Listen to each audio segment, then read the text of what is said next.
ఏ గుడిలో చేసుకున్నారా పెళ్లి? గుడి అంతా ఏం లేదు, కట్టేసుకొని పొడిచిన తాళి కట్టిన. అదేం పెళ్లిరా? అది చేసే వ్యవహారాలు అలాంటి. చూస్తే మంచి అమ్మాయిలా ఉంది. మన అందరం ఉన్నప్పుడు బాగానే ఉంటుంది, కానీ ఎవరు లేనప్పుడే రాక్షసులా ఉంటుంది. అందుకే మనకి అమ్మాయిలు సెట్ కారు. అనుకున్న పని ప్రకారమే జరగాలి, కొంచెం కూడా తేడా రాకూడదు. ఏం చేద్దాం, పరిస్థితి అట్లా అయిపోయింది.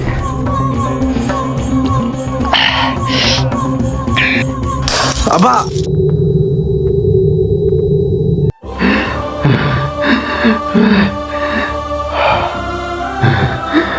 అది